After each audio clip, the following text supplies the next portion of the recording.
उसका हुस्न हुस्न उसी का रहने दे।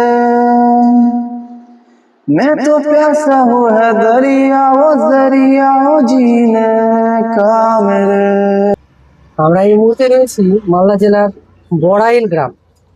হ্যাঁ, প্রত্যন্ত এক বড়াইল গ্রাম, অনেকে হয়তো নামও জানে না। এটা মালদা জেলার রতুয়া 2 নম্বর ব্লকের শ্রীপুর 2 অঞ্চলে এই বড়াইল গ্রাম রয়েছে। এখান থেকে আমাদের এখানে আসার একটাই উদ্দেশ্য, এবার যে মাদ্রাসা বোর্ডের মাধ্যমিক পরীক্ষা হয়েছে এখান থেকে এই গ্রাম থেকেই রাজ্যে র্যাঙ্ক করেছে, 5th র্যাঙ্ক। নাম মাহদুদ আলম, বাড়ি এই বড়াইল। আমরা আজকে তার সাথে কথা বলতে এসেছি। আমাদের এই চ্যানেলে তোমাকে স্বাগত জানাই। প্রথমে বলবো যে এই যে একটা ভালো রেজাল্ট হয়েছে তার জন্য তোমাকে অভিনন্দন জানাই। অসংখ্য ধন্যবাদ। এবং সেক্ষেত্রে যে আপনারা কষ্ট করে আমার এখানে বাড়িতে এসেছেন আমার সাথে দেখা করার জন্য, তো সেই ক্ষেত্রে হ্যাঁ, আমি 5th হয়েছি, একটা ভালো রেজাল্ট হয়েছে। পরিবারে কি রকম রিয়াকশন ছিল বা তারা কতটা খুশি হয়েছিল? পরিবারের সকলে তো অত্যন্ত খুশি, কারণ এরকম রেজাল্ট আমার যে এলাকা আছে এলাকার আশেপাশে এরকম আজ পর্যন্ত কোনোদিন হয়নি। ওই জন্য মানে যারা হয়তো আমাকে চিনতো না যে আমি একদিন থেকে যে আমি হোস্টেলে প্রথমবার যেখানে আমি ভর্তি হয়েছিলাম, সেক্ষেত্রে সবাই মানে ভাবতো যে হয়তো পড়াচ্ছে টাকা পয়সা খরচা করে, কিন্তু কিরকম পড়ছে না পড়ছে সেটা কেউ জানতো না। কিন্তু ওই মাধ্যমিকের রেজাল্ট হওয়ার পর থেকেই সকলের আমার মধ্যে ধারণা এসেছে যে হ্যাঁ, প্রত্যাশা ছিল যে এরকম একটা রেজাল্ট হবে বা রাজ্যে র্যাঙ্ক হবে, এরকম একটা প্রত্যাশা ছিল। হ্যাঁ, সেক্ষেত্রে তো সেটা ছিলই, কারণ আমার মানে নিজের উপর একটা কনফিডেন্স ছিল যে আমি করবোই মানে প্রথম স্থান। কারণ আমি নিজে না, আমার মানে যে শিক্ষক শিক্ষিকা ছিলেন বা আমার বাড়ি থেকে শুরু করে সবাই সেটা মানে আশা করেছিল যে আমি প্রথম স্থানে থাকবো। দুর্ভাগ্যক্রমে আমার একটা সাবজেক্ট যেটা লাইফ সায়েন্স, সেখানে 93 পেয়েছি। সেখানে নাম্বারটা কমার জন্য আমার প্রথম স্থান হয়নি। ওই জন্য আমি একটু দুঃখিত যে আমি মানে সকলে যে আশাটা সেটা হয়তো পূর্ণ করতে পারি। বর্তমানে হাওড়াতে যে হাওড়া থেকে 80 কিলোমিটার এরকম প্রায় ভিতরে ওই খলসপুর নামে একটা জায়গা আছে, ওখানে আলামিন। এরপরে টার্গেট কি আছে? এইচএস, তারপরে আর কি আছে? ফিউচারে কি হওয়ার ইচ্ছা আছে? ফিউচারে আমার ছোট থেকেই আমি শুনে আসছি যে আলামিনের যে খলসপুর ওখান থেকে নাকি মানে ওই তো ডক্টর হয়, মানে চিকিৎসক যেটা এমবিবিএস সব ওখান থেকে বেরোয়। এমবিবিএস এর ক্ষেত্রে তো আরো ভাগ আছে আস্তে আস্তে। তো ওই জন্য আমি ভাবলাম যে হ্যাঁ, কম বয়সের মধ্যে সেখান থেকেই মানে আমি চিকিৎসক হতে পারি। তো আমার যেরকম এলাকার আশেপাশে এখানে তো যে খুবই সব টাকা পয়সা ভালো লোক আছে ওটা তো নেই, অনেক গরিব লোক আছে, বলতে পারা যায়। প্রত্যন্ত এরিয়া মানে আছে টাকা পয়সা, কিন্তু আমাদের গ্রামের মধ্যে লোকের টাকা পয়সার অভাব। তো ওই জন্য আমি একটা ভালো চিকিৎসক করতে পারি, তার জন্য আমি সকলকে মানে সহযোগিতা করতে চাই। এই যে আলামিনের খলতপুর, সেখান থেকে তুমি শুনেছো যে হ্যাঁ ডাক্তার হওয়া যায় নাকি? সেখানে তুমি চান্স পেয়েছো এবং পড়াশোনা চলছে সেখানে, তো কি বলতে পারি এই যে ডাক্তার হওয়ার প্রথম ধাপ সেটাকে তুমি পার করতে পেরেছো, কি মনে করছো? সেই ক্ষেত্রে তো যেটা আমি তো বেঙ্গলি মিডিয়ামতে পড়াশোনা করেছি, তো সেই ক্ষেত্রে এই যে নিট এক্সামটা হয় তো সেখানে মানে সবই তো ইংলিশ, মানে সিবিএসসি বোর্ড টাইপের। সিবিএসসি বোর্ডে যে এনসিআরটি বেস হয় সেই বেস কোশ্চেন হয়। সেক্ষেত্রে আমার মানে অসুবিধা বলতে হচ্ছে একটু প্রথম প্রথম যে হ্যাঁ ইংলিশটা মানে সবই তো ইংলিশে যেহেতু পড়তে হচ্ছে নিটের জন্য। এবং কিন্তু আস্তে আস্তে হয়ে যায়, অত খুব অসুবিধা হয় না, কিন্তু অসুবিধা হচ্ছে প্রথম প্রথম। ওই 2 মাস ক্লাস করে এলাম, সে এক্সপিরিয়েন্স অনুযায়ী মানে এই যে 10-এর রেজাল্ট ভালো হলে যে 11-12-এর রেজাল্ট ভালো হবে এইচএসে উঠে, সেটা কখনোই না।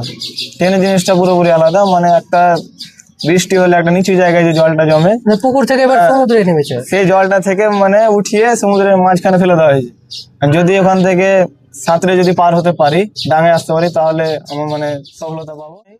তো চামগ্রাম নামে একটা জায়গা আছে পাশে, এখানে আগে জুতোর দোকান ছিল, এখন আর বাড়িতে থাকেন না, কারণ বাড়িতে সেরকম ইনকাম হয় না। যেহেতু এখন আমাকে পড়ানোর জন্য আরো বেশি খরচা লাগবে, তখন যেহেতু 11-11 উঠলাম, সেই জন্য বাবা এখন বাইরে কাজ করে। পরিযায়ী শ্রমিক করতে পারে। হ্যাঁ, ওটাই। মানে পরিযায়ী শ্রমিক অবস্থা থেকেও তোমাকে এতটা ভালো রেজাল্ট করেছে বা পরিবারের সাপোর্ট আছে কি বলছে? হ্যাঁ, পরিবার থেকে আমার সব দিন সাপোর্ট আছে। আমার বাবা বলেছে যে বাবা মা সবাই যে তুই পড়াশোনা কর, বাকি যা খরচা লাগবে আমাকে যে করে হোক আমি দিই, তোকে পড়াশোনাটা ওদিকে ধ্যান দে, তুই এদিকে বাড়ির দিকে ধ্যান দিতে হবে না যে বাবা মা কি করছে না করছে, আমাকে টাকা দিতে পারবে কি পারবে না, ওদিকে দেখার বিষয় না। আমি যতই কষ্ট হোক আমি তোকে পড়ার জন্য টাকা দিব। আর বাবা পরিযায়ী শ্রমিক, হুম। সেক্ষেত্রে যদি ভবিষ্যতে ডাক্তার এমনিতে ক্লিয়ার করতে পারবো, পাস করতে পারবো, বাবাকে রিয়াল করতে পারবে যে তোমার এই যে খরচা একটা আছে সেটাকে কন্টিনিউ করতে পারবে, কি মনে করছো তুমি? সেটা ভেবেই তো বাবা বলেছে যে তুই পড়াশোনা কর, আমি এগুলো সবই আলোচনা হয়েছে পারবে কি পারবে না। বাবা বলেছে যে তুই পড়াশোনা কর, নেট ক্লিয়ার কর, যা করবি কর, কিন্তু তোকে পেতে হবে। আর যা টাকা দেওয়ার আল্লাহ আছে, শেষ পর্যন্ত আল্লাহ ঠিকই ম্যানেজ করে দিবে।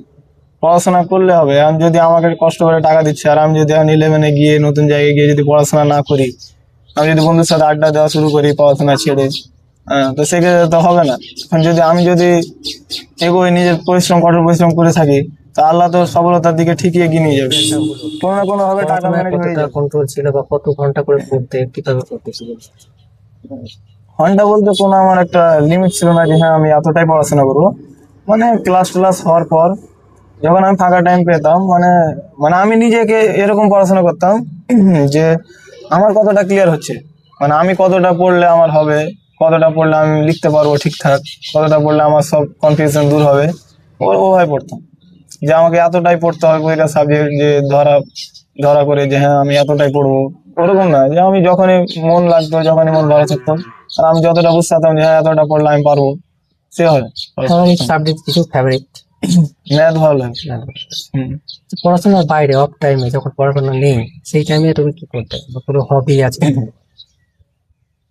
সেই টাইমে তো ওরকম টাইম পেতাম না, টাইম থাকতো না। ক্লাস হওয়ার পর ওই তো মাঝে খুঁজোর এই খাওয়া দাওয়ার শেষে, নামাজ টামাজের শেষে এই 1 ঘন্টা, এরকম 1 থেকে 1.5 ঘন্টা এরকম টাইম থাকতো। তো মাঝে মধ্যে ওই তো খেলাধুলা করতাম। আগে খেলতে যেতাম 9-এ থাকতে, এরকম ক্রিকেট এই ফিল্ডে যেতাম খেলতে।